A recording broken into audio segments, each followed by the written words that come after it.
বলে মেয়েটা যেতে নিলেই মেঘ পেছন থেকে ডাকলো। মেঘের ডাকে মেয়েটি ওর কাছে এসে জিজ্ঞাসা করলো, কিছু বলবেন ম্যাম? মেঘ একটু ইতস্তত করে বলল, না মানে আসলে বলতে চাইছিলাম যে কালকে রাতে আমার ড্রেসটা কে চেঞ্জ করেছে? আমি করেছি ম্যাম। আসলে আপনার লেহেঙ্গাটা একদম হলুদ লেগে নোংরা হয়ে গিয়েছিল, তাই আহান স্যার বলেন ওটা যাতে আমি চেঞ্জ করে ড্রাই কোটে ক্লিন করিয়ে দেই। কেন, কোনো সমস্যা হয়েছে? না না, কোনো সমস্যা নেই, জাস্ট এমনিতেই জিজ্ঞেস করেছি। আপনি এখন আসতে পারেন। বলেই মেঘ জোরপূর্বক একটা হাসি দিল। মেয়েটিও ফর্মালিটিস বজায় রাখার জন্য একটা হাসি দিয়ে চলে গেল। মেয়েটি যেতেই আলিশা এসে মেঘের কান টেনে দিয়ে বলল, তুই কি ভেবেছিস তোর ড্রেস আহান ভাইয়া চেঞ্জ করেছে? মেঘ লাফাতে লাফাতে বলল, আপনি কি করছো? লাগছে তো। বিশ্বাস করো, আমি আগেই জানতাম উনি আবার ড্রেস চেঞ্জ করেননি। তাও মনে একটা কিউরিসিটি ছিল, সেটা দূর করার জন্য প্রশ্নটা করলাম। মেয়েরে তোর কিউরিসিটি ছুটিয়ে দেব। সারা রাত বসে বসে ছেলেটা ওনাকে সেবা করে গেল, আর উনি কিউরিসিটি দূর করছে। জানিস ভাইয়া সারা রাত ঘুমায়নি। আমি ফজরের সময় নামাজ পড়তে উঠেছিলাম, এসে দেখি আহান ভাইয়া তোর মাথায় হাত বুলিয়ে দিচ্ছে। আমি জোর করে ভাইয়াকে সোফায় নিয়ে গিয়ে শুয়ে দিয়েছি। বলেছি ভাইয়া যতক্ষণ না উঠবে আমি তোর কাছে থাকবো। তারপর উনি একটু ঘুমিয়েছেন। আর তুই কি করছিস? ভাইয়াকে সন্দেহ করছিস? আরে ওনার যদি তোর সাথে উল্টোপাল্টা কিছু করারই হতো তাহলে আমাদের ফোন করে এখানে ডাকতো না। বুঝেছিস কাঁধি? হ্যাঁ হ্যাঁ হ্যাঁ, বুঝে গেছি। আমার কানটা ছাড়ো প্লিজ, ওটা ছিঁড়ে গেলে আমার আর বিয়ে হবে না। তুমি জীবনেও খালাবনি ডাক শুনতে পাবে না, আর তোমারও বিয়ে হবে না। লোকে বলবে এই ধরনের দজ্জাল মেয়েকে জীবনে ও বাড়ির বউ বানাবো না। যেই মেয়ে উঠবি ননদের কান ছিঁড়ে দেয় সেই মেয়ে না জানি শাশুড়ির কি অবস্থা করবে। মেঘের কথা শুনে আলিশা ফেক করে হেসে দিল। মেঘ এতক্ষণ কি সব আজাইরা কথা বলেছে সেটা মনে পড়তেই ও হেসে দিল। মেঘ, আলিশা, হিয়ান, আহান রুমে বসে একসাথে ব্রেকফাস্ট করে। 9টার দিকে রিসোর্টে চেক আউট করে বেরিয়ে পড়লো। হিয়ান আর আলিশা ওদের গাড়ি নিয়ে চলে গেল। মেঘ আহানের সাথে ওর গাড়িতে করে রওনা দিল। 10:30টার দিকে ওরা ফার্ম হাউসে পৌঁছে গেল। মেঘ আর আহান গাড়ি থেকে নামতেই কোথা থেকে সারিকা এসে আহানকে শক্ত করে জড়িয়ে ধরে ফুপিয়ে কেঁদে দিল। পেছনে পেছনে সাইফাও আসলো। আহান অবাক কণ্ঠে জিজ্ঞাসা করলো, সারিকা কি হয়েছে? আমার কাঁদছিস কেন? সারিকা কিছু বলছে না, শুধু কেঁদেই যাচ্ছে। মেঘ ড্যাব ড্যাব করে সারিকার দিকে চেয়ে আছে। আহান সাইফার দিকে চেয়ে বলল, সাইফা কি হয়েছে? এভাবে কাঁদছে কেন? সাইফা অসহায় কণ্ঠে বলল, আহির ভাইয়া ওর আইডিটা হ্যাক করে ওর এফবি আইডির পাসওয়ার্ড চেঞ্জ করে দিয়েছে, তাই ও আর এফবিতে লগ ইন করতে পারছে না। আহির ভাইয়াকে অনেক রিকোয়েস্ট করেছি, কিন্তু আহির ভাইয়া পাসওয়ার্ডটা বলেনি, উল্টো ওর ফোনটাও রেখে দিয়েছে। আহান ভ্রু কুঁচকে জিজ্ঞাসা করলো, আইডি কেন হ্যাক করেছে? কি করেছিস তোরা? সাইফা সকালে যা যা হয়েছে সেগুলো গড় গড় করে আহানকে বলে দিল। সাইফার কথা শেষ হতে আহির আর মিহির ওদের কাছে এসে দাঁড়ালো। আহির সাইফাকে উদ্দেশ্য করে বলল, ওরে চুগলিখোর ব্রো, আস্তে আস্তে আমার নামে চুগলি শুরু করে দিয়েছিস। হ্যাঁ দাঁড়া, আগে অটো নিয়েছে, এবার তোটো নেব। তোর আইডিটাও আজকে শেষ হয়ে যাবে। আহিরের কথা শুনে সাইফা আহিরের কাছে গিয়ে ওর গাল দুটো টেনে দিয়ে একটা ক্যাবলা গান্ত মার্কা হাসি দিয়ে বলল, আমার কিউট ভাইয়াটা, তুই জানিস আমি তোকে কতটা ভালোবাসি। বিশ্বাস কর, আমি তোর নামে একদম চুগলি করছিলাম না। আমি কি তোর নামে চুগলি করতে পারি বল? আমি তো সবসময় সবার কাছে তোর নামে প্রশংসা করি। আমার আইডিটার কিছু করিস না প্লিজ। ওটা চলে গেলে আমার কি হবে বল? আমি তো পরিচয়হীন হয়ে যাব। সারিকা কাঁদতে কাঁদতে আহানকে উদ্দেশ্য করে বলল, দেখেছো ভাইয়া কি পোল্টিবাজ মেয়ে একটা, সেকেন্ডে সেকেন্ডে টিকটিকের মতো রং পাল্টায়। যেই শুনেছে ওর আইডিটা চলে যাবে অমনিই নিজের দল বদল করে নিল, কুত্তি একটা। আহান সাইফার দিকে তাকিয়ে বলল, সাইফা তুই তো খুব দুষ্ট হয়ে গেছিস, তোকে একটা মায়ের দিতে হবে জানিস। সারিকা নাক টানতে টানতে বলল, আহান ভাইয়া ওরে মায়ের পরে দিবে, আগে তোমার ওই কুত্তা ভাইকে আমার আইডি আর ফোনটা ফেরত দিতে বলো। আহান সিরিয়াস হওয়ার ভান করে বলল, এই কুত্তা ভাই, ওর আইডি ফোনটা ফেরত দে। আহানের কথা শুনে মেঘার সাইফা ফিক করে হেসে দিয়ে আবার নিচেদের মুখ চেপে ধরলো।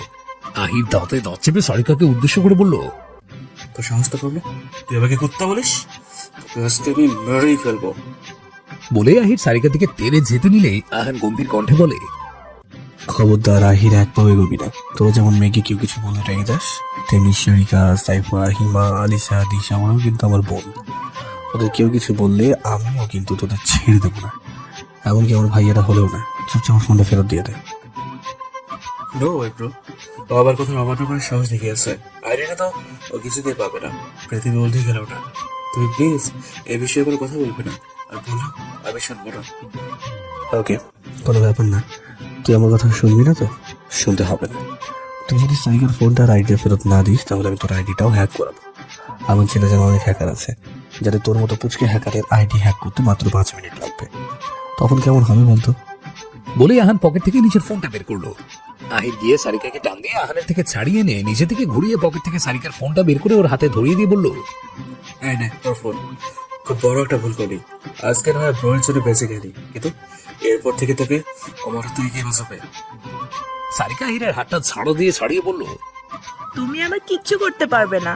এইসব হুমকি গিয়ে অন্য কাউকে দিবে। যাও সর সামনে থেকে। And by the way, pasta বলো। আহির দাঁতে দাঁত চেপে বলল। আবার ফোন আমাদের উল্টোভাবে বসালেই হবে। সারিকা একটা ভেঙচি কেটে আহানকে গিয়ে জড়িয়ে ধরে বলল, লাভ ইউ ভাইয়া and thank you so much. বলেই সারিকা দৌড়ে ফার্ম হাউসের ভেতরে চলে গেল। ওর পেছনে পেছনে সাইফাও চলে গেল। দুই বোনে যাওয়ার দিকে তাকিয়ে আহান মুচকি হেসে দিল।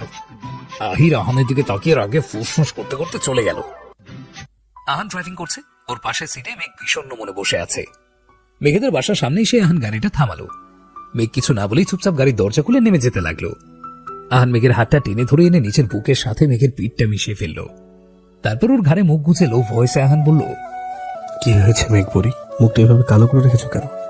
মেঘের চোখ দিয়ে দুফোঁটা পানি গড়িয়ে পড়লো। ও কান্না জড়িত কণ্ঠে বলল, এইসব কিছু আমার জন্য হয়েছে।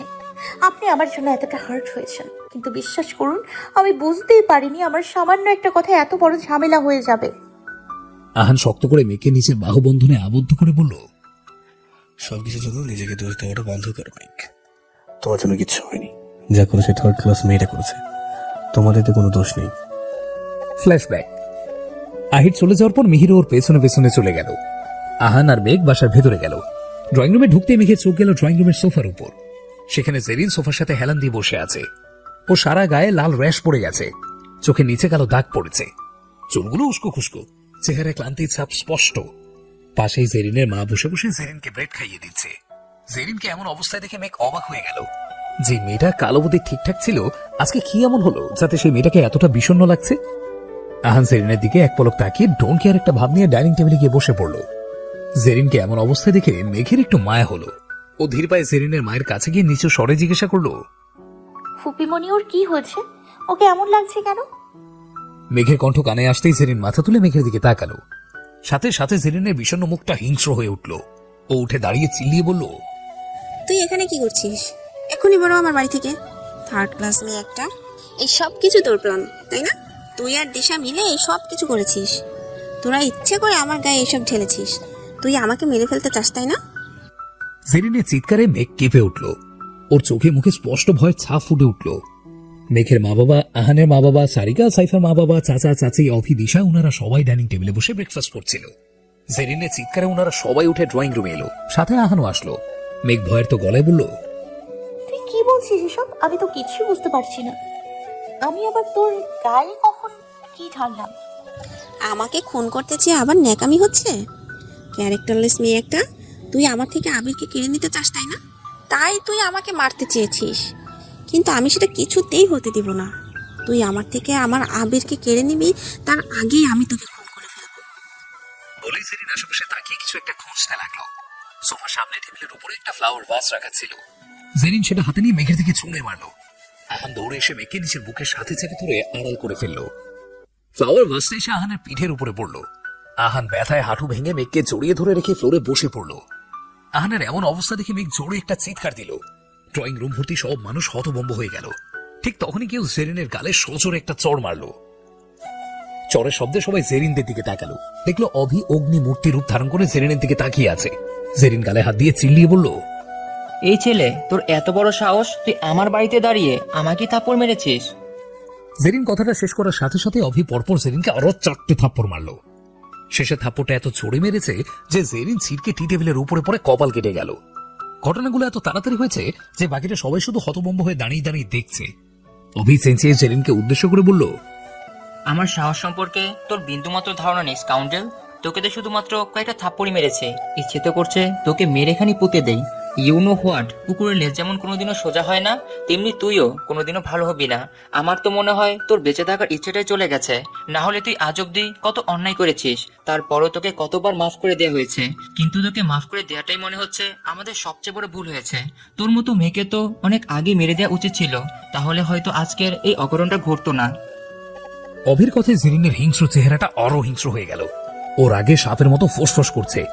অভি সেদিকে পাত্তা না দিয়ে আহান আর মেঘের কাছে এসে হাঁটু ভেঙে বসে চিন্তিত ভঙ্গিতে জিজ্ঞাসা করলো, তোরা ঠিক আছিস? আহান ব্যথায় চোখ মুখ কুঁচকে বলল,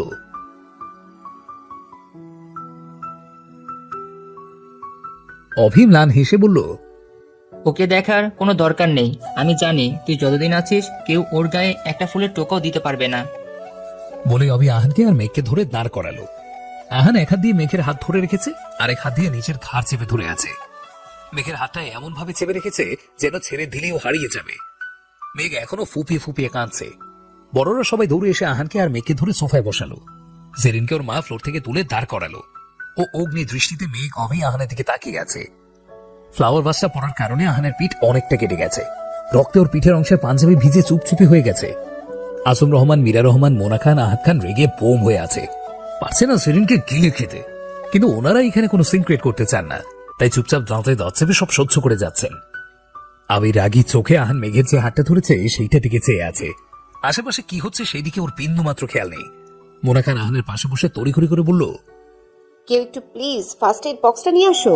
আহানের পিঠ কেটে গেছে, ব্লিডিংও হচ্ছে, এখনই ব্যান্ডেজ করতে হবে, নাহলে ইনফেকশন হয়ে যাবে। দিশা তড়িঘড়ি করে বলল, দাঁড়ান আন্টি, আমি দেখছি ফার্স্ট এড বক্সটা কোথায় আছে। বলে দিশা যেতে নিলে আহান দিশাকে উদ্দেশ্য করে বলল, দাঁড়াও দিশা, তোমাকে কোথাও যেতে হবে না। আহানে ডাকে দিশা দাঁড়িয়ে গেল। আহান বসা থেকে উঠে মেঘের হাত ধরে দাঁড় করালো। তারপর মোনা খান আর মীরা রহমানকে উদ্দেশ্য করে বলল, ব্যান্ডেজ করানো তো দূরের কথা, আমি আর এক মুহূর্ত এখানে থাকবো না।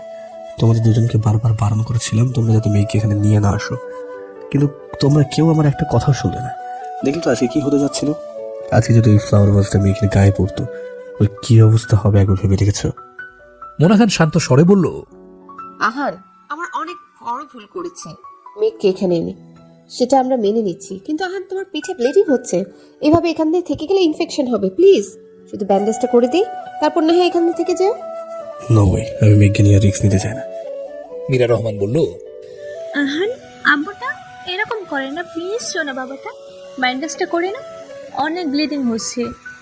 সরি মামনি, আমি তোমাদের কারো কথা এখন শুনতে পারবো না। আমি মেঘকে নিয়ে এখন যাচ্ছি, তোমার অনুষ্ঠান শেষ হলে চলে এসো। বলে আহান মেঘের হাত ধরে হাঁটা শুরু করলো। আবিরের বাবা মেঘের মেছো চাচা এসে আহানকে আটকানোর অনেক চেষ্টা করলো। জেরিনের তরফ থেকে ওনারা মাফ চাইল, কিন্তু আহান ওনাদের কারো কথাই কানে তুলল না। মেঘকে নিয়ে সোজা বাইরে চলে এলো। আবিরের বাবা গিয়ে জেরিনের গালে একটা চড় মেরে বলল, তোর জন্য সবার সামনে আর কত ছোট হতে হবে বলবি একটু? বেয়াদব মেয়ে একটা, কোনো আদব কায়দা শিখতে পারিসনি আজ পর্যন্ত। তোর জন্য আজকে আবার আমার মেয়েটা আমার থেকে দূরে চলে গেল, এর জন্য আমি তোকে কখনো মাফ করবো না, কখনো না। আবিরের বাবা নিজে চোখ মুছতে মুছতে উপরে চলে গেলেন। জেরিন রেগে টি টেবিলের উপরে একটা লাথি মারল। বর্তমান মেঘ ওয়াশরুমে ঢুকে লেহেঙ্গাটা চেঞ্জ করে একটা 3 পিস পরলো। তারপর ফ্রেশ হয়ে রুমে এসে খাটের সাথে হেলান দিয়ে চোখ বন্ধ করে রাখলো। কান্নাকাটির জন্য চোখের মধ্যে ভীষণ জ্বালা হচ্ছে, মাথাটাও ধরেছে। দরজায় টোকা পড়তে মেঘ চোখ খুলে দরজার দিকে তাকালো। দেখলো আহান খালি গায়ে শুধুমাত্র একটা 3/4 প্যান্ট পরে দরজার সামনে দাঁড়িয়ে আছে। ওর হাতে একটা ফার্স্ট এড বক্স। মেঘ আহানকে এমন অবস্থায় দেখে থতমত খেয়ে গেল। চোখ বড় বড় করে আহানের দিকে তাকিয়ে থেকে আ বলে জোরে এক চিৎকার দিল। আহান দ্রুত রুমে ঢুকে হাতে থাকা ফার্স্ট এড বক্সটা বিছানায় ছুঁড়ে মেরে মেঘের বুকটা চেপে ধরে ওকে নিজের সাথে মিশিয়ে নিল। তারপর ধমক দিয়ে বলল, এই মেয়ে কথায় কথায় চিল্লাচিল্লি করো কেন? এইভাবে চিল্লাচিল্লি করলে সার্ভেন্টরা কি ভাববে? ভাববে আমি তোমার সাথে উল্টো পাল্টা কিছু করছি। আর একটা যদি চিৎকার দাও তো ব্যালকনি থেকে একদম নিচে ফেলে দেবো।